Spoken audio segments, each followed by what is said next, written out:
On the right side of this surveillance video, you can see Marlon Garris standing with his son and stepson waiting to cross Hunting Park Avenue. A woman is standing next to them. As they wait for the light to turn, a police car pulls up past the intersection and stops.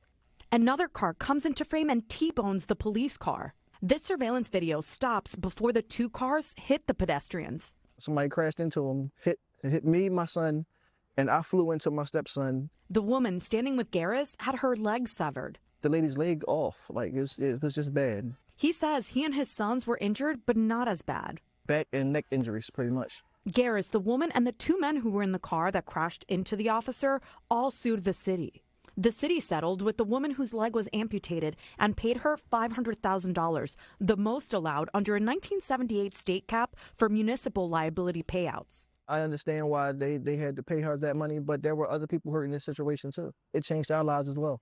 We went with Garris earlier this year to an arbitration hearing. The arbiters found that the city was liable, but Garris and the other two defendants were awarded $0 due to the Tort Claims Act. The act is a Pennsylvania law that says when cities are sued, they do not have to pay more than $500,000 total per incident, no matter how many people are involved. State agencies are capped at $250,000 per individuals and $1 million per incident. Based on this case, and just looking at the statute, that there's no particular mechanism for how this cap, this aggregate limit, is to be allocated, and that's a serious oversight. Adam Scales is a law professor at Rutgers Camden. There should be at least some judicial administration of that to make sure that we don't have a situation where the first person to the courthouse gets everything. The city declined our request for an interview, but during Garris's arbitration hearing, a city lawyer told the panel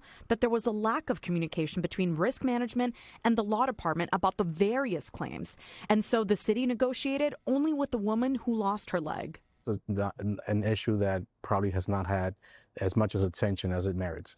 Democrat State Representative Danilo Burgos sat on a state committee that in 2022 recommended increasing the caps to keep up with inflation for catastrophic cases. No one in his party acted on it.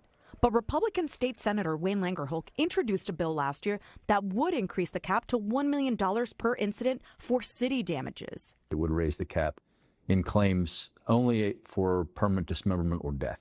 That means in a case such as Garris, the city would have more money to pay out since the incident itself involves someone who was dismembered. But the majority of cases would still fall under the current cap. The goal is to, I don't want to say pacify the courts, but to keep that at a level that does not result in the courts uncapping those caps, which could be just financially disastrous for our Commonwealth and local governmental entities.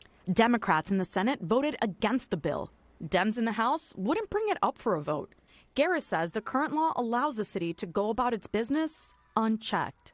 They don't want to help out. They don't want to take accountability for this, and it's a challenging situation. For the investigators, Claudia Vargas, NBC10 News.